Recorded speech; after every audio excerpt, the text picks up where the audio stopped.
Hello दोस्तों, मैं रेनू शर्मा आपका स्वागत करती हूँ अपने यूट्यूब चैनल पे। आज हम बात करेंगे नोटिफिकेशन की, जो कि 28 फेब को आई थी। कुछ लोगों के लिए नोटिफिकेशन अच्छी है और कुछ लोगों के लिए बुरी है। जिन लोगों ने अपनी जीएसटी 1920 की 28 तक कर दी थी, तो उनके लिए तो बेकार न्यूज है कि गवर्नमेंट ने क्या है, नोटिफिकेशन लेट लाया। और जिन्होंने अपनी 1920 फाइनेंशियल ईयर की एनुअल रिटर्न फाइल नहीं की थी, उनको टाइम पीरियड आगे मिल गया है। दोस्तों, आज हम बात करेंगे कि फ्यूचर में हमें इसके क्या क्या इम्पैक्ट पड़ेंगे एनुअल रिटर्न डेट एक्सटेंशन के। एज पर सेक्शन 36 हमें कहता है, every registered person is required to keep and maintain the books of accounts and other records for the period not less than 6 years from the due date of furnishing annual return of such financial year. That means हम एक example से समझते हैं।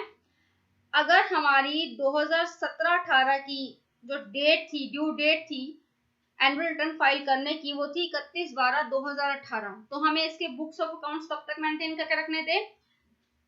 31/12/2024 तक। अब हम आज की बात करते हैं।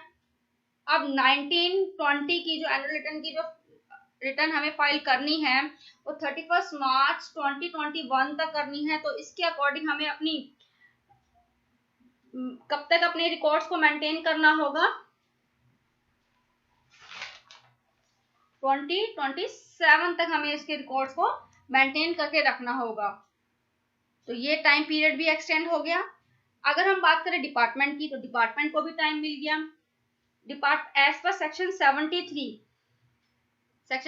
के ऊपर हम हेडिंग पढ़ लेते हैं। Determination of tax not paid और शॉर्ट पेड और erroneously refunded or input tax credit wrongly availed or utilized for any reason other than fraud or any willful misstatement or separation of fact.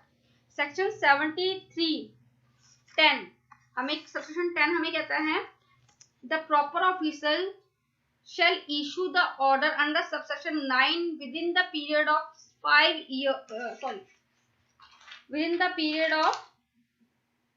3 years from the due date of furnishing annual return for such financial year which the tax not paid, short paid or input tax credit wrongly availed or utilized related to, or within 3 years from the date of errors refunded. तो इसके लिए भी government को time मिल गया, time extend हो गया department के लिए भी। और सेक्शन 74 की हम बात करें, सेक्शन 74 हमें क्या कहता है? Determination of tax not paid, short paid और erroneously refunded or input tax credit wrongly availed or utilized by reason of fraud or any willful misstatement of separation of fact.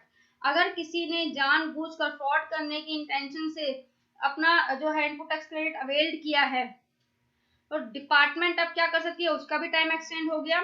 Section 74 section 10 हमें कहता है, the proper officer shall issue the order under section 9 within the period of 5 years from the due date of furnishing of annual return for the financial year to which the tax not paid or short paid or input tax credit wrongly availed or utilized related or within 5 years from the date of errors refund.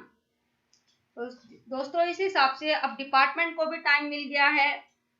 अगर वो कोई उनको नजर आता है कि इस तरीके का कोई फ्रॉड किया गया है और आईटीसी अवेल्ड किया गया है, तो डिपार्टमेंट को भी हमारे पास टाइम मिल गया है। दोस्तों, ये हमने कुछ डिस्कस किए आपसे एनुअल रिटर्न के डेट को एक्सटेंड करने के। अकॉर्डिंग टू मी, गवर्नमेंट को जो है और हमें भी जो है अपील करनी चाहिए थी वेवर ऑफ लेट फीस की, ताकि जो है आगे का जो डिपार्टमेंट का टाइम था वो कम हो जाता।